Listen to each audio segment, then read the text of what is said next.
All right, Brad, welcome back. What's up, man? How's your week going, man? It's going well. The weather's nice. Business is great. So yeah, Crushing doing it. well, man. What about you?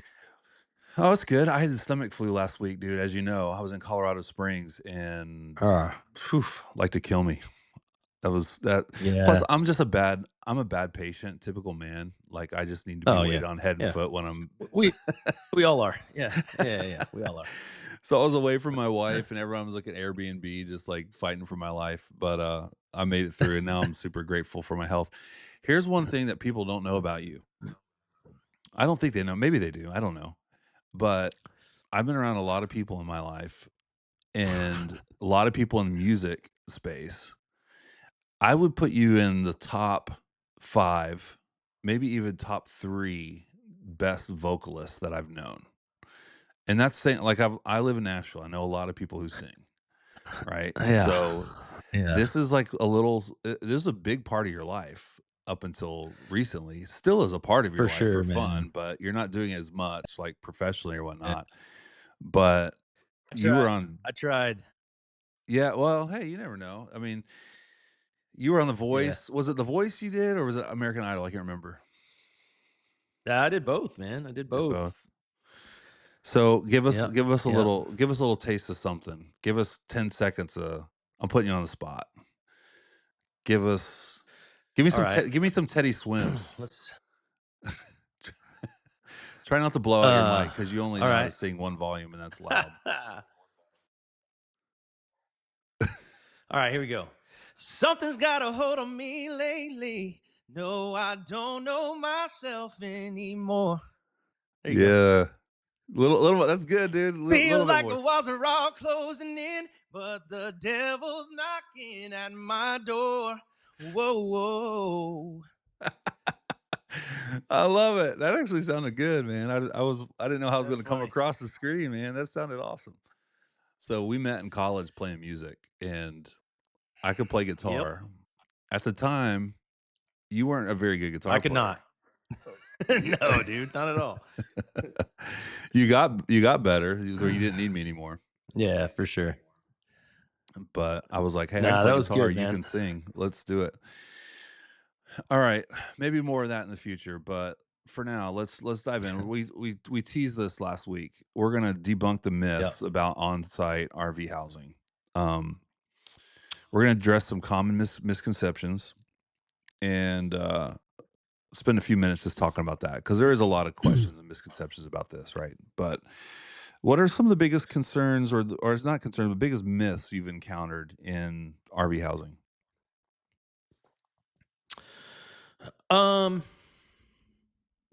I mean, I think first of all, it would be that staying on your property is not a great idea. Right. You know, that would be one because maybe you're in the way, or um, I think that's one of the biggest reasons. Too many people going to be on site doing the repairs and things like that. But I would counter that with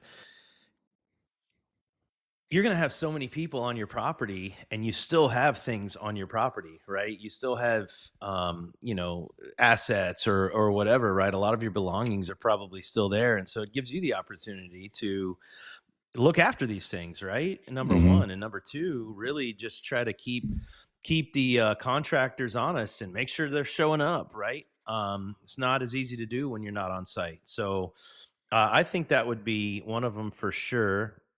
And then I think one of the other ones would be that staying in an RV, um, maybe longer term is not a great idea because maybe they're not quite as formidable as a home, right? And Hmm.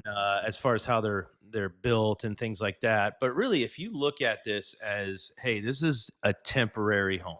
This is Right. not a long term. This is not even, a lot of times it's not even a like renting a home for a year, like a year Hmm. lease.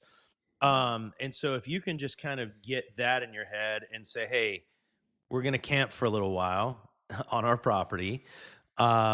then I think it's, you would see that it's a pretty viable option. One of the things that I hear a lot from just from the industry is that, people, when they have issues, how are they going to be taken care of? And for us, as that's a really big deal. That's a big deal to me, that Mhm. we're there, to answer the call when something goes wrong. The AC goes out, or Yep. the water heater goes out. There's a number of things, right? Just like a home, but we do a really good job of taking care of those issues, man, and getting them knocked out really quickly, getting a tech Mhm. out there to diagnose, to repair.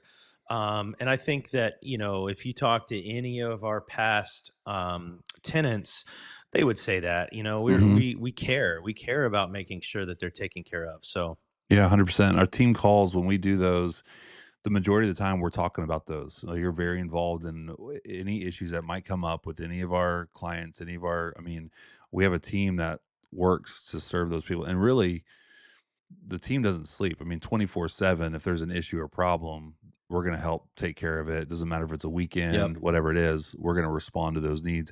But talk a little bit more about comfort and quality. So that's probably a concern some people have. And I love what you said because it is true. Like a lot of our people, they'll just view it as a 3 month, 6 month camping adventure. They just have fun with it. And, Yeah. Yeah. there's some practical Yep. reasons why people do it, right? To be on site, whatever. It's not just about having Sure. fun, but they you kind of put it in that headspace. But talk a little bit about comfort and quality from the standpoint of a lot of the people we're working with, they've done some RVing before, so this is not their first rodeo. They know what they're signing up for. But then there's some people who are on the fence who haven't Yep. done this as much, and they may not realize that even though these RVs aren't set up to live in permanently always, I know some people do it, Sure. the way they're Yep. built and made now, um they're very comfortable. People sometimes are Yeah. surprised when they tour these units. I mean, Yep. and we're using all fifth wheels and travel trailers, right? So these aren't these, little short motorhome deals. These are Correct. places that feel Correct. like a home. Talk about that a little bit about the comfort and quality of these RVs we use. Yeah, and on that, I think a lot of people don't realize that these units have multiple slide outs. So that's going to give you an extra, 100 square feet when it's all Right. said and done when you push the slides out, right? So you're thinking maybe of a trailer going down the road. Yeah, it's not. It's 8 feet wide, and so pretty narrow. But when it gets set up and you put all the slides out, it creates a lot more space in there. But every unit's going to have a full kitchen, right? Full bathroom, sometimes multiple bathrooms, Yep. a comfortable beds, and on let's stay on beds for a second because everybody's level of comfort is different. And I can't tell you the amount of times that I have swapped a mattress out for a family or Mm. multiple. Right, so they're comfortable. That's just something that gosh, man, I'm a huge proponent of a good night's sleep. So, when we hear that, right, and they say, "Hey, everything's good, but not sleeping so well." Okay, well, what's the issue with that mattress, right? And we'll get to the bottom of that, and we'll ship them a new one, right? I Mhm. mean, it's just, like although it's temporary housing, I mean, it could be 3, 6, 9 months, and sometimes longer. So it's important that Yeah. that people get a good night's sleep, right? So but ultimately, yeah, I mean, these things are not as bad as you may think of, if especially if you've never been in one, right? Mhm. Just you're gonna sleep in it. You got room to hang out. You're gonna have a TV. You have the living space. Showers are gonna be plenty big enough for you to move around in. And I mean, as long as you can see it from the perspective of it's just temporary, right? Because no matter what the home size is that we're dealing with, as far as our tenants go, you can guarantee that this trailer is going to be smaller, right? Doesn't matter how Yeah. small their home is, this trailer is going to be smaller. Um, but there's if you kind of weigh out all the pros and cons, you're going to find that in a lot of situations, I think the pros may outweigh the cons, Yeah. especially, man, just being able to be on your property and continue your lifestyle, Yep. whether it's, has to do with your kids or you, right? Um, and then being able to look after your home while it's being repaired, Yep. there's a lot of benefits. And, I mean, if you think of if you can get over the fact that you may not have enough as much space as you're used to. I think that's really the one thing that I think keeps people from going that route. But Yeah. if you can, be okay with a little bit more of an intimate environment, I think that when we talk to people on the back end, I think a lot of people are happy they went that route.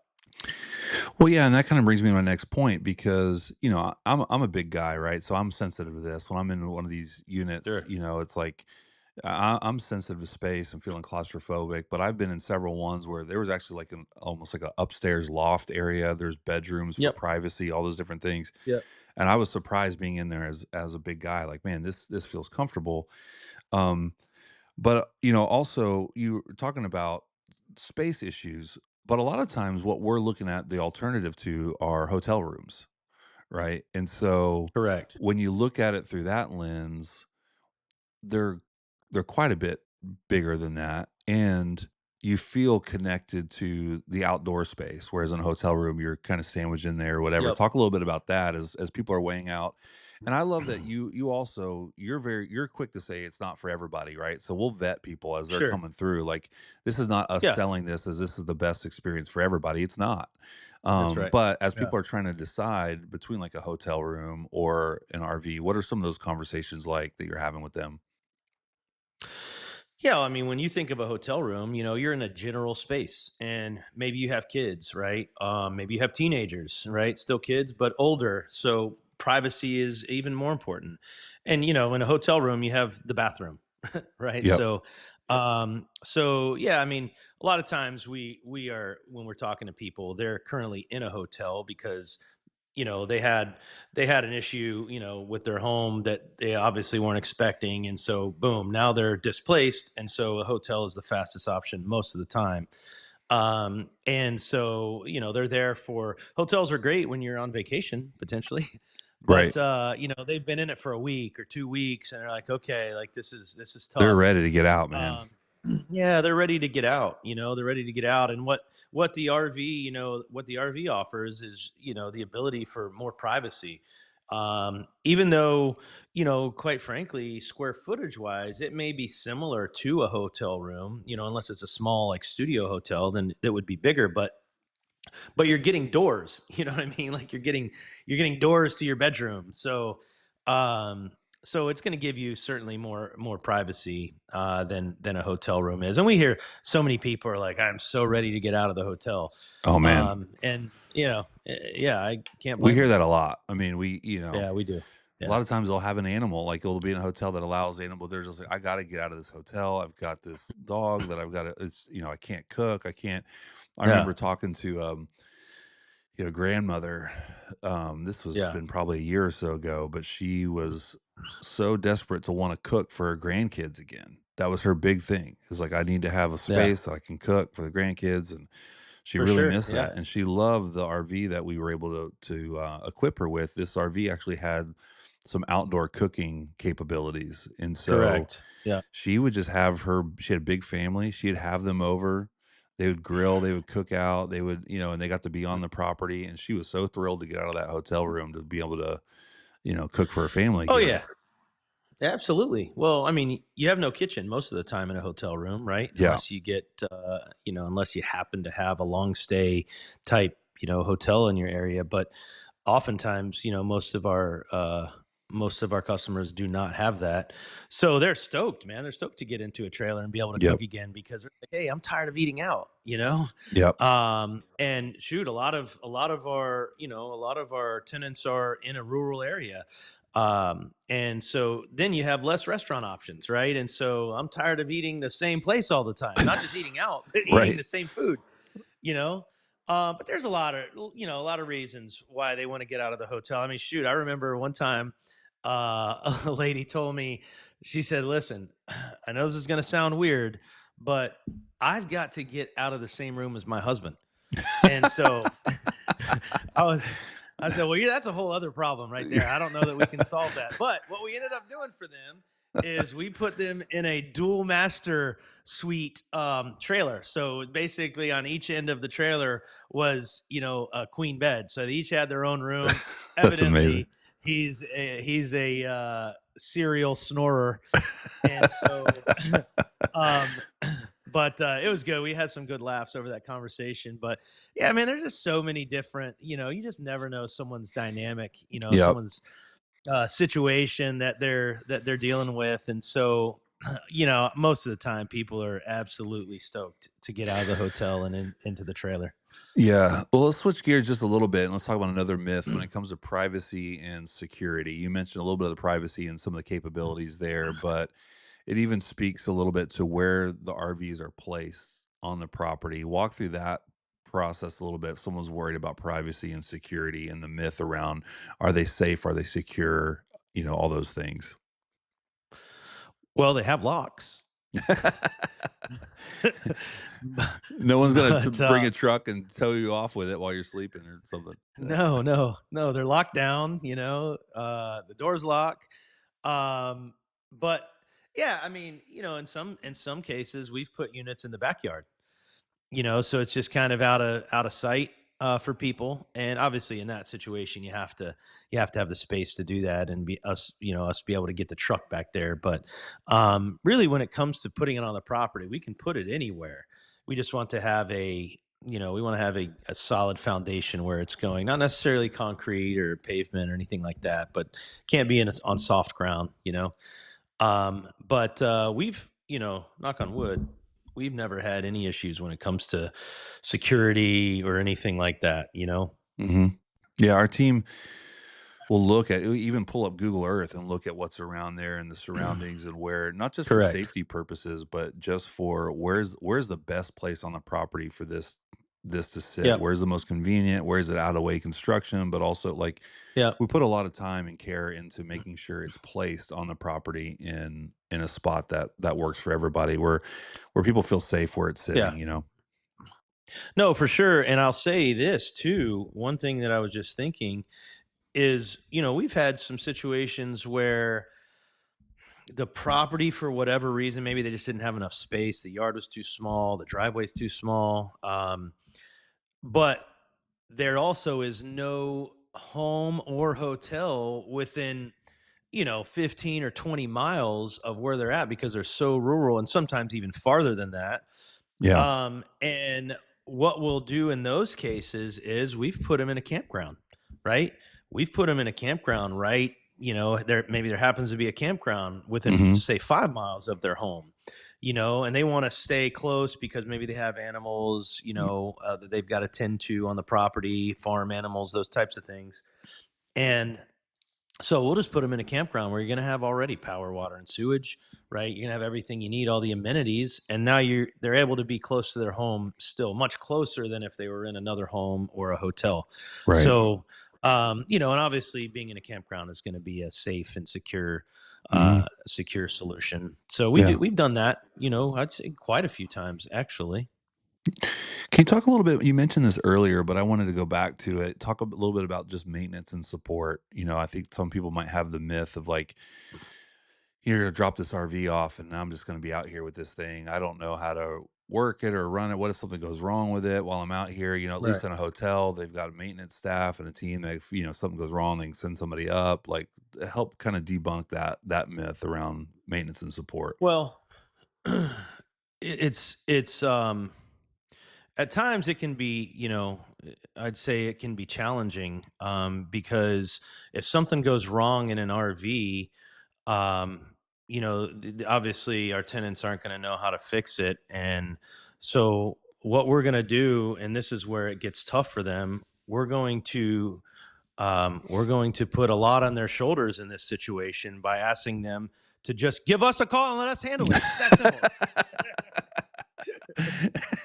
I was like, "Where's So he going with this?" yeah, I know. I knew you had to be thinking. Um, no, man. I mean, you don't have to know anything, right? You just have to know how to freaking pick up the phone Yeah. and call us, or text us and say, "Hey, I'm having a problem." And we've got people to handle that. You know what I mean? It's we don't you don't have to know really anything. That's what we're here for, man. And we Yeah. are staying with them every step of the way, right? We are just a phone call away. And if they have an issue, and sometimes it's easy, right? It's that maybe they didn't remember how to work the thermostat, right? I mean, it can be so Yeah. sometimes it's so simple, but that's fine, right? I'd much rather them reach out to us and say, "Hey, here's what's going on." And the problem is, here's what I see a lot of, right? People feel dumb calling us. And it's like, yeah, and they'll say it even sometimes. I feel really dumb calling you, but here's what's going on. I'm like, look, there is no dumb questions. Right. I would much rather you call us and let us make sure that we're handling this right than you start tinkering and then mess something up. You know what I mean? Good point. Yeah. Yeah.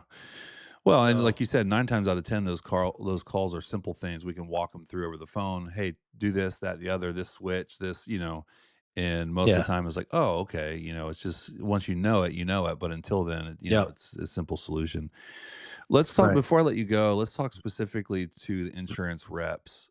Yep. How do we help the reps when it comes to maybe they're saying we've never done this before, we've never used the RV before, or how do we handle even just these questions, these myths as they come up?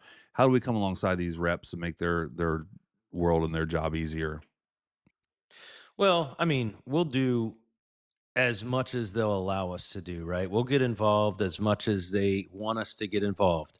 I think at the end of the day, if they can just understand, unless they really know this space well, let us be the experts, right? Even if that means you call us and pick our brain before you reach out to the insured, um, you look at where they're located, say, hey, all right, they're pretty rural in this situation, or they've maybe mentioned the fact that they want to, their kids need to keep riding the bus, or they need to be close to their work, or whatever, right? So I think it's just, if you're not really sure of on-site housing and maybe the questions that you might get from your client, then reach out to us, right? I mean, we're happy to answer those questions, even if Hmm. at the end of the day it doesn't equate to a placement for us. Hmm. It's not about that, man. We want to be helpful, as Yeah. much as we can. And obviously, I know that my hope would be that they're going to remember that, right? Okay, this one didn't work out, but man, RV Housing Group was super helpful and willing to answer all my questions, and in some ways train me, Hmm. and help me gain some knowledge around on-site housing. I think that's who we want to be, for sure. We want to be a really good partner, Hmm. that is always available to answer any questions. And if that, and then furthermore, if they want us to jump on a call with them, right? I mean, I've seen and heard from reps that have said, man, I'll tell you what, having you on that call with me was so helpful. I learned so much, right? Because Right. it's, well, while we can coach them up, on a one-on-one call, it's a little different when you get on the phone with the actual insured and they have some questions that they're throwing at you that maybe you don't get to talk about on that one-on-one, training. So, I think that there's a number of things Hmm. that can be done, but really, just to make sure that they know that we're just a phone call away and are always willing to help if they just reach out to us. Yeah, that's great. That's so well said, man. Dude, this has been great today. Really helpful stuff. Even got a Yep. little song in the beginning. Close us out, man. Close us out. You can either it's your choice. You can either close us out with a final word or you can close us out with a final song. Ooh, let's see here. Um, uh, Or you could yeah, I sing don't. your final word. All right. um, well, let's just say, I hope everybody has a great week. Oh, that's perfect. Brad, thanks, Maybe I need man. to change up. I need to change up uh, the genres from time to time. Yeah. Yeah, yeah, yeah. Well, that's the thing. You're pretty versatile, man. You got this Yeah, R&B, yeah, yeah, yeah, gospel thing, but you can sing country, you can do the whole deal. for We'll sure. have to do Yeah, something on the podcast which is a little more official with because we're both music guys, man. We gotta weave that man, in that's right, somehow. man. That's right. So, all right, brother. Look Yeah. forward to next time, man. Okay, buddy. Take care.